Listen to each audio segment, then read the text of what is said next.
I shut down a week before the government told us that we needed to shut down because we ended a Saturday night service, and I looked across the dining room and it was packed and people are having a great time, and everyone's cheers and fist bumping and giving each other hugs and kisses as they walk through the door. And to me it was just like, wow, what if it's here? What if I'm part of the reason this is spreading? And it just did not sit easy with me. I spent my life protecting people and keeping people from danger, and for me it was like, what am I exposing my staff to? What am I exposing my family to? What am I exposing my guests to? This is the Deep in the Weeds podcast. I'm Anthony Huckstep. Australia is a nation of immigrants, excluding, of course, the traditional owners of this land, our Indigenous community. We don't have the rich peasant culture that created dishes over centuries, like Italy, France, China. Rather, we obtained ours in reverse. The food culture we love and celebrate is a direct result of migration patterns.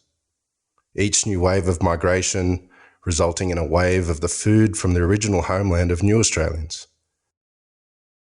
It's what makes it so special. Along with that, international workers, tax-paying workers, are the forgotten cogs that help drive our hospitality sector. They're falling through the cracks due to a lack of government support. Attila Yilmaz, owner of Turkish-Mexican restaurant Pazar Food Collective out in Canterbury and Sydney, has quite an interesting perspective on the COVID-19 pandemic. He was a police officer during the SARS epidemic, a restaurateur during the pandemic, and he employs almost entirely international workers on visas. Attila, how are you going? Well, mate, as good as we all can be at this point in time. I guess we're all sailing in the same boat and in the same direction and under the same winds. So, yeah, we're just taking it day by day and, seeing how it goes. Now, we're going to explore sort of the journey that you and your business and your employees have been on in the last couple of weeks shortly, but I thought we could start back because you do have a really unique perspective. You were a police officer before you became a restaurateur, and I wondered if you could just tell us what that was like during the SARS epidemic. Yeah, so, I mean, I did have a hospitality background as a kid, only up until the age of 18, in and out of dad's businesses, but I joined the police as a 24, 25-year-old and unfortunately got injured around 2002, 2003, tackling a robbery offender. And there was a huge chance that I wasn't going to be able to return to full active duty. And for me not to be able to be active wasn't an option. So I invested in a cafe/restaurant in the idea of either flipping it or continuing it if I couldn't return to full duties. And mate, it was an interesting time for me because I experienced SARS from two perspectives. One as a business owner in Camperdown, in Missenden Road, right near the RPA, across from Sydney Uni, with depending largely on the medical profession, the university students, the hotel occupancy of the ridges next door. For our business trade, to then also being a police officer around that time, and when this coronavirus thing all kicked off, way back in December, early Jan, my spider senses started tingling per se, and it was a difficult time. We're talking 2003, and I distinctly remember going from 1 week doing amazing trade, then within 2 weeks dropping at least 50%. And it was nowhere near to the extent of the lockdowns and travel restrictions and everything that we have in place today. But I just knew how much it affected business back then, and not just my business, every business in that street, Missenden Road, Camperdown. You're talking about Newtown. It's hustle and bustle, it's busy. To virtually, almost no trade within 2 to 3 weeks. And that wasn't just me, that was every single restaurant. So it was certainly challenging as a business owner. And as a police officer, from a crime perspective, it left open a lot of opportunities for crime to occur, not so much out of the desperation that we might see in the future here, but more so just because it was opportunistic. Because there were so many businesses shut, people weren't out and about as much, which then leaves open the opportunities.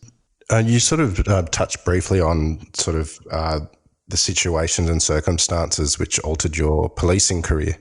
And you ended up leaving the force. Can you tell us about those circumstances and then sort of how you sort of dived headfirst into the food industry as a result of that?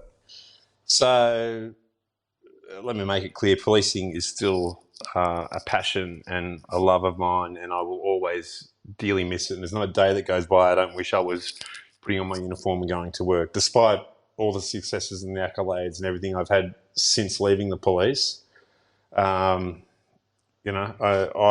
really loved what I did, and what I did in the police, what I enjoyed most was training the young recruits and breaking down barriers and cultural barriers and understanding and teaching largely white collar 2-parent family kids about other cultures and understanding and acceptance and empathy, and training people to run into the face of danger instead of running away, because we're not all born heroes. We're not all born with courage, and and that's something I miss. But for me, the turning point was, after almost 12 years of policing and putting my heart and soul to it. Unfortunately, an incident in 2008 that myself and 2 other highly regarded colleagues and what I would call hardened police, we walked into an incident in 2008, and can say that all 3 of us have never slept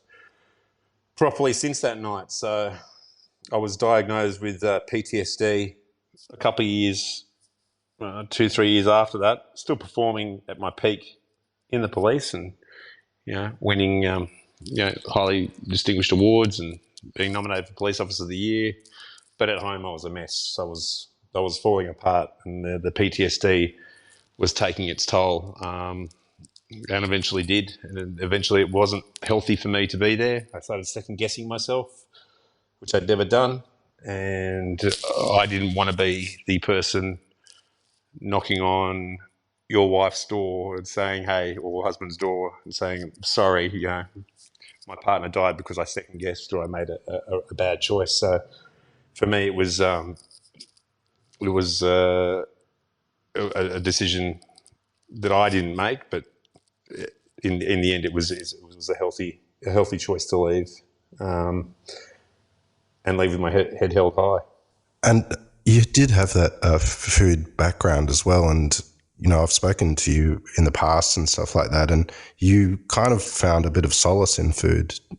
Can you tell us about that? And then sort of, because early on you turned to food trucks as well. And tell us a bit about that little journey in that period. I've gone kind of full circle. So my dad was a single dad raising 2 boys on his own from the age I was 6, and my brother was only just 1 when my dad had sole custody of us. And it got to an age where Dad couldn't work every day of the week. He didn't want to be relying on government handouts, so he started a little kebab van back in Canberra in the 80s, which had cult status. Right. It was essentially a food truck. These were 3 a.m. starts on a Sunday morning at the Trash and Treasure markets. 20, 30 metre lineup by 3:30, 4 a.m. Doner kebab was $2.50 at the time. It was just, and I just still remember it, like the most awesome kebabs, all handmade, hand pressed, like nothing what you get today. It was authentic from Dad's hometown, where it's the birthplace of the doner kebab. And it was great, and I had very, very fond memories of that. But then eventually Dad saved up enough money, got back into restaurants again, and I was old enough to work beside him. And he taught me the basics, but fast forward years later, 12 years of policing, I still continued to cook and explore and travel. And cooking for me has always been, like my father, a way of saying, "Hey, I can provide for my family. I can provide well." As a single parent, it was a sign of pride for him, especially as a Turkish man in a Turkish community, being able to throw a dinner party for a whole bunch of, husband and wife couples, traditional couples, and to stand and hold his own to the point where the actual dinner party started to dwindle off because some of the husbands would chastise their wives that they weren't as good a cook as my father. So it was, it became embarrassing for them to come to some of these dinner parties that Dad would throw. And, it installed, I just remember the memories of food for me, what bound us together, as a small family unit, but also brought in an extended family in another community and other people, neighbours. My dad had a huge veggie patch. He would supply the whole street with vegetables, for free, because we just had an abundance of it, and it was just ingrained in me. And so, like, cooking for me was always one of those things. And look, to be honest, as well, as a young man, as a 17, 18-year-old running a restaurant, and then started the dating scene. That not being the best looking rooster around, quickly realised that if you're in competition with another rooster and you're the better cook, you're generally going to win. So I never really got good at making desserts. Normally entrees main, and then but I just learned. I understood the bonding power of food and how much passion and how much friendship and what it can do to people. And I've just always loved it. And even through the police, if I had annual leave, I'd go work in a kitchen as a kitchen hand, or I'd go do something, or go travelling, or learn something. And even prior to the police, whenever I had annual leave from any other job before then, I would spend that time in what might be an Indian kitchen, a Pakistani kitchen, an Italian place, just working as a kitchen hand. And they'd quickly catch on because they'd see my knife skills and say, well, hold on a second, he's worked in kitchens before. But it was just, I don't know, it was all about immersing myself in different cultures and different experiences and understand, which I then carried on to the police and, tried to instill in the people that I trained and, in the communities I worked in, which was largely the inner west of Sydney. So, food for me has always been, it's in the blood. And I went full circle. I couldn't believe it. I swore I'd never work in a kebab van again as a kid because it was just a sweat box. And there I ended up back in a food truck. And so tell us about that food truck and then what it led to, because now you've obviously got bricks and mortar in Canterbury. And just tell us quickly about, because originally you sort of fired up with Mexican cuisine, and sort of what you're doing at Pazar is Turkish based, and there's a bit of Mexican there as well. So yeah, it's largely, the Asian flavors. There's a lot of other flavors that creep in. I guess we've only ever been really reported on the Mexican, but I guess what kicked off for me, I've always had a deep love of Mexico, and as a child, have vivid dreams of Mexico, though I'd never been, had no Mexican friends or anything. My mum swears black and blue. It's because on day 3 at King George V Hospital in Camperdown, where I was born, she's gone into the nursing room to feed me, and I wasn't in the bassinet. It's gone over to the feeding lounge. There's some woman breastfeeding me who spoke Spanish. So mum swears black and blue. She must have been Mexican. I got a taste of the Mexican milk, and that's where my love of Mexican came. But I distinctly remember having my first Mexican meal as a 17-year-old in Canberra at this very cliche place, and eating this, and having studied Aztec Mayan culture and history in high school, and just thinking, hold on a second, thousands of years of this civilization couldn't evolve in stodgy nachos and shitty tacos. I just applied myself over the years to learning about their culture and their food and playing with the flavors to the point where I would meet, Mexicans who would eat my food, and they would ask me if I'd been to Mexico, and swear black and blue that I must have, and I never had. So, for me, the food truck thing, getting into that, was actually therapy for me, and it stems from my policing days. I wanted to create a food truck so I could go and activate areas at night time, just like what happened in LA and all over America, and to be part of a culture where you can go and activate areas where previously people would not have ventured into. And the perfect example I can give of in the inner west where I work is Victoria Park at Camperdown, where the Sydney Uni is, right near Broadway. That was the number one, and maybe still is, number one robbery hotspot in New South Wales.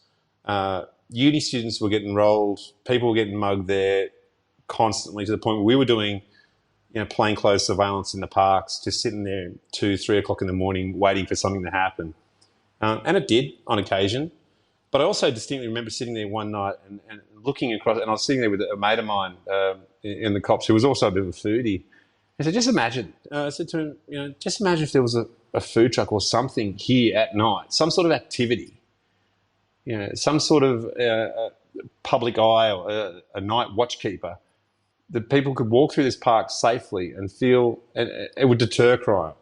So starting a food truck and getting involved in that again was actually therapy for me for my PTSD, because I'm a hugely creative person, and I found that whilst I'm being creative and designing and doing stuff, it subsides my symptoms of PTSD.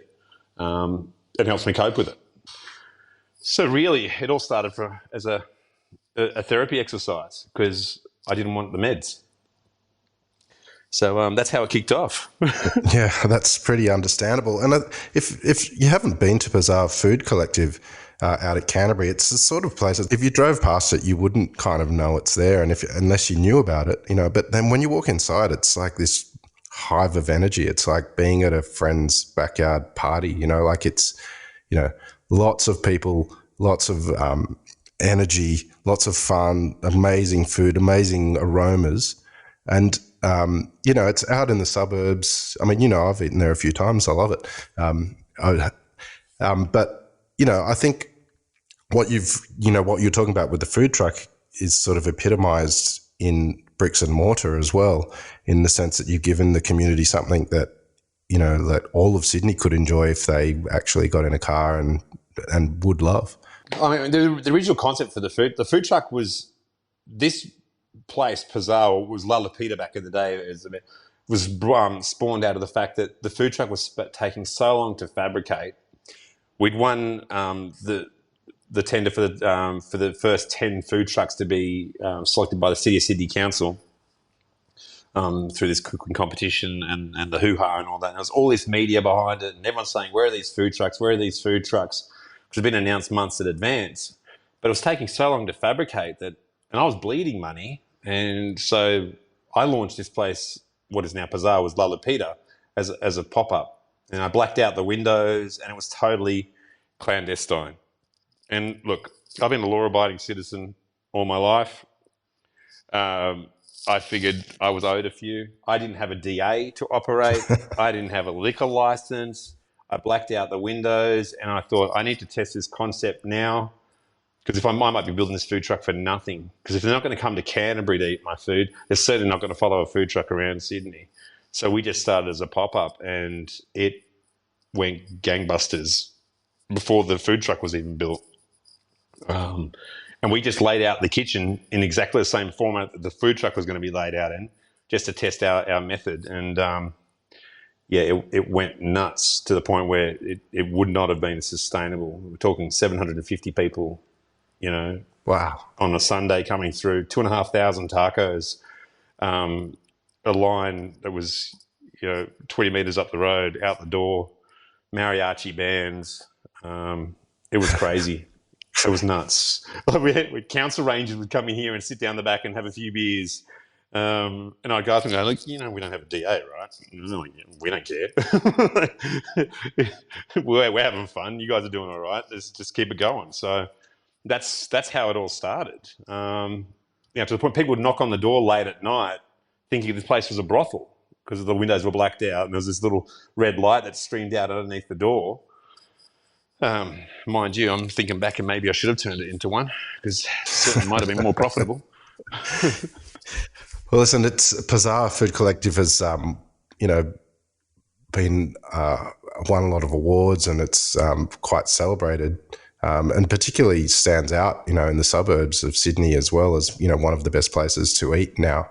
And but like everyone in this industry, the last couple of weeks have just completely changed everything. I know, speaking to you before we recorded this, that you acted before the government sort of closed down restaurants and suggested only takeaway. Can you take us through what actually happened and why you acted so quickly? Yeah, I mean, as I said before, like around January, my alarm bell started tingling. I was watching this closely, and because I'd been through it with the SARS thing, and in a heavily densely populated area with a lot of foot traffic, for me it was a little bit worrying. We were on the verge of signing a lease for another restaurant mid-February when this all started to really get serious and make a massive commitment to it, to the point where we pulled out on that deal, and with great sorrow because it would have been awesome. But yeah, I started to prep for this back in mid-Jan, thinking, okay, worst case scenario. And this is, I think, where my policing has come in handy. Although you can't really teach some of these things, I'm always thinking 3, 4, 5 steps ahead, like the what ifs. It's like the choose your own adventure books when you read it as a kid. And I don't know about you, I always used to cheat and look at which one was the best. Yeah. Except with this, you can't cheat because you don't know. But so I started to preempt it and to sort of kind of put some plans into place as to what we would and could do. But for me, it really started. I was watching it closely, and I shut down a week before the government shut down. Told us that we needed to shut down and cancelled 200 reservations for that week because we ended a Saturday night service. And I looked across the dining room, and it was packed, and people are having a great time, and everyone was cheers and fist bumping and giving each other hugs and kisses as they walked through the door. And to me, it was just like, wow, what if it's here? What if I'm part of the reason this is spreading? And it just did not sit easy with me. I spent my life protecting people and keeping people from danger. And for me, it was like, what am I exposing my staff to? What am I exposing my family to? What am I exposing my guests to for profit? And so I decided to shut after that night. I'd already started to kind of word my staff up for it too, that, to keep an eye on it. And we'd already put sanitizers in place, all this sort of stuff before we were even supposed to. And it was a tough decision, but again, on the other hand, it was an easy decision to make. I'm not a big restaurant group. I'm a sole operator. I'm self-financed. Everything I own is in this. I haven't bought a home. All my life savings are invested in here. So I have more to lose than some of the big restaurant groups. And let's be honest, that's who I compete with. That's that market that we're reviewed in and rated against. But for me, it was an easy decision to do that. Tough decision to let some staff go, but an easy decision nonetheless. But we started to set up weeks beforehand the capacity to run a drive-through through our back laneway. And we have an awning out there. It's a shipping container. It opens up to the public. We can do contactless pickup quite easily, and we did for the first couple of weeks there. Yeah. So do you want to just tell us a bit about that? Because I know that you had some technical issues with that. Yeah. Are you still doing that, or have you put that on the back burner at the moment? No, we're still going to do it, and we're going to kick that off very shortly. But to be honest, mate, I'm burnt. I'm fucking burnt. I was burnt from before Christmas. It's no word of a lie. You've heard Jackie and the other guys on your podcast talk about it. It's just hospitality's been a fucking battle since December. It has been brutal. And I'm a one-man show, and I have been for 18 months. I am head chef. I'm front of house manager. I'm reservations. I'm the maintenance guy. I do the rosters. I do the payroll.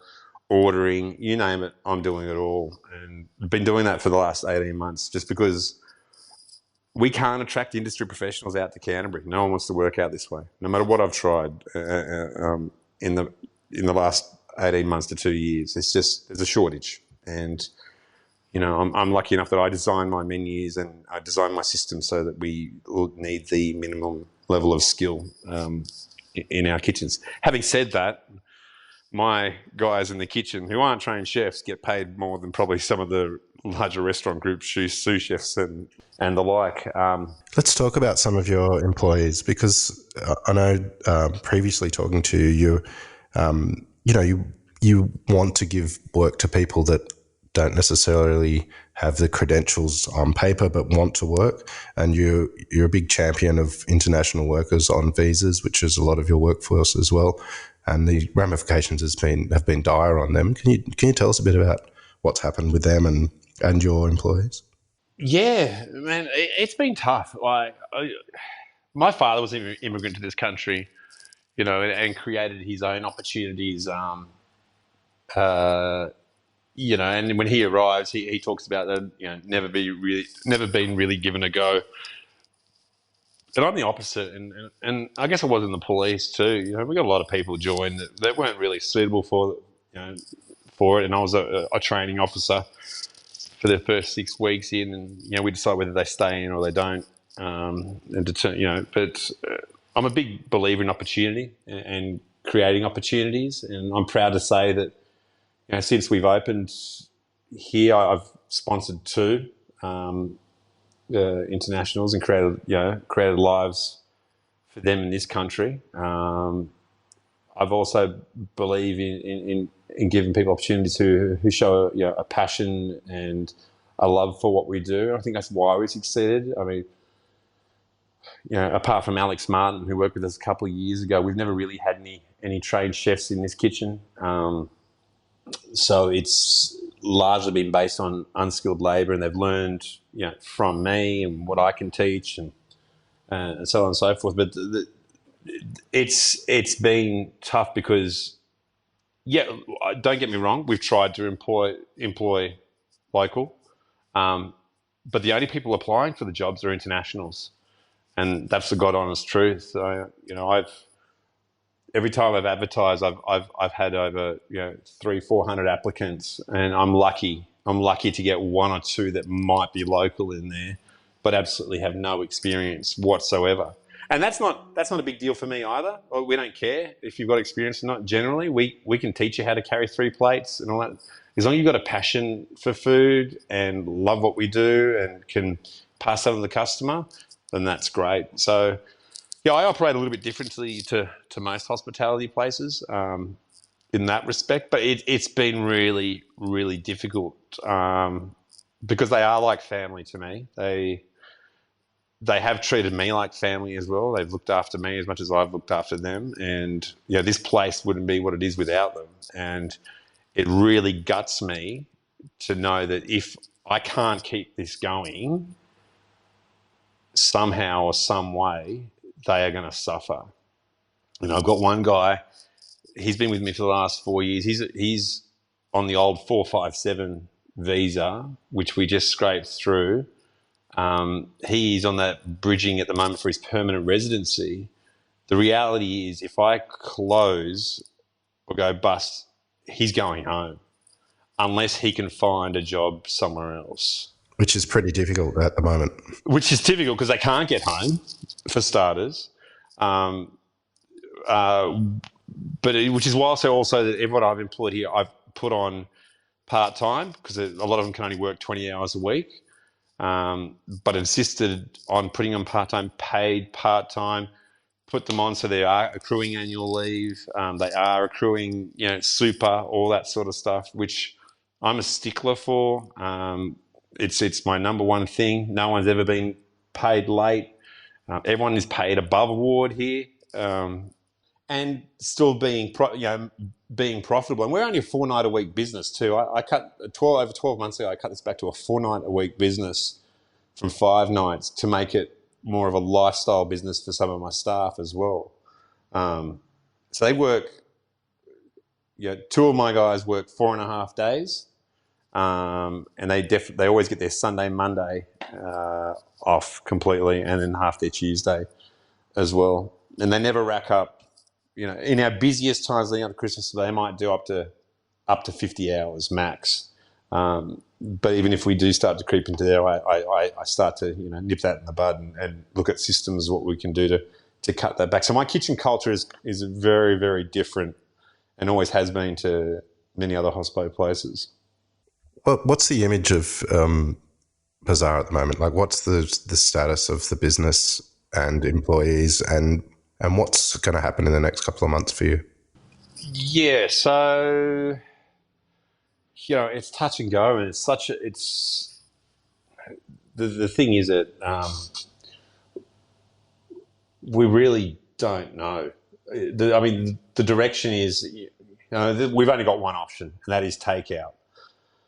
But where do we go from there? There are so many places now that have converted to takeaway. So the competition for takeaway is now even harsher.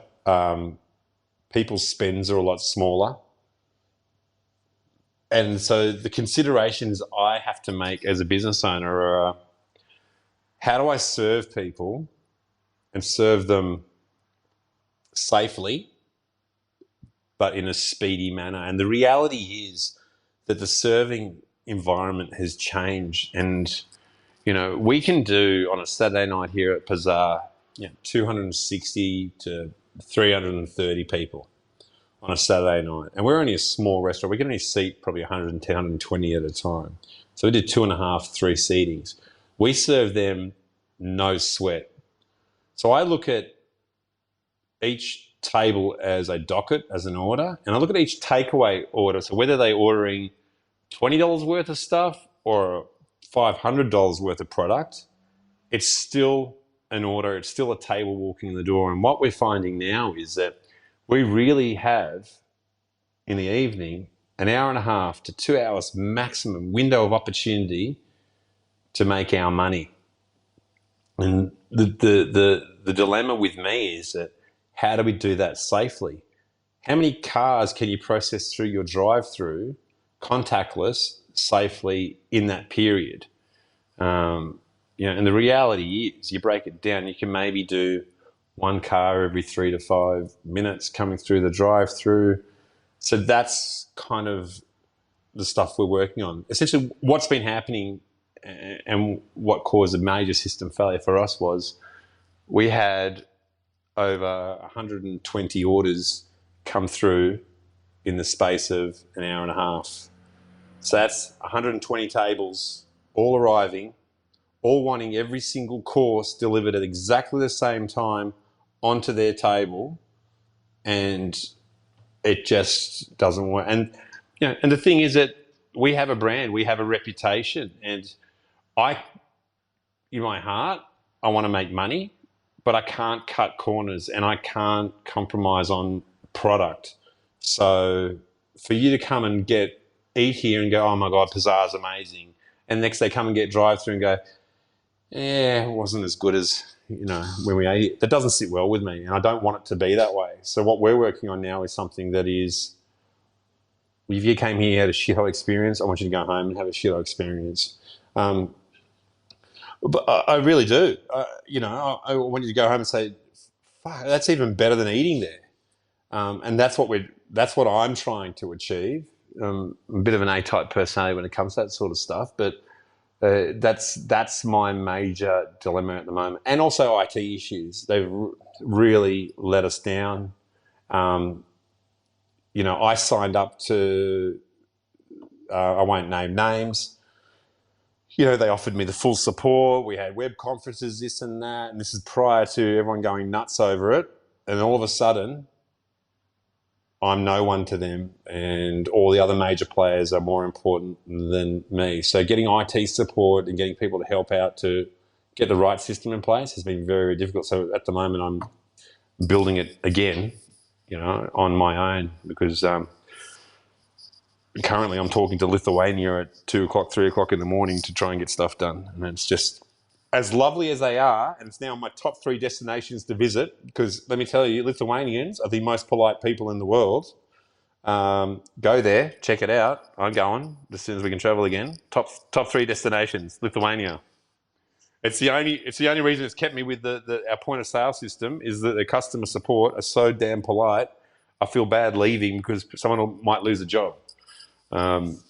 But yeah, that's the reality of it. So for me, I had this dilemma on how do I serve the maximum amount of people in the minimum amount of time safely.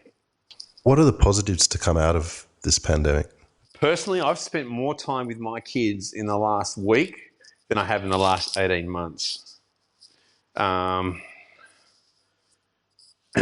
I'm getting all choked up now because it's fucked. That shouldn't be the case. I I should have been spending more time with them. I shouldn't have been devoting myself to this business so much and trying to keep it alive and keep it viable and keep people employed. I should be looking after my own family. But on the other hand, it's made me realize how important they are. Also, it's made me realize how important some of my staff are more so. And, you know, what the risks are to them. So personally and professionally, it's given me a lot of time to sit and to rethink, to reassess the business model, to reassess some of our systems, which are pretty freaking smooth. I mean, if we serve 300 people with 7 people in the kitchen without breaking a sweat, but the takeaway game is different. We have a shorter window. We don't have a 5-hour or 4-hour seating period. So, the positives out of this, I've realised I've let, only this longer, but even more so, my health is of paramount importance, because if I'm not healthy, the business isn't healthy, my family isn't healthy, and I can't operate at my optimum. And I've always kept pretty damn fit. And I've probably put on 20 kilos in the last 12, 18 months, easy.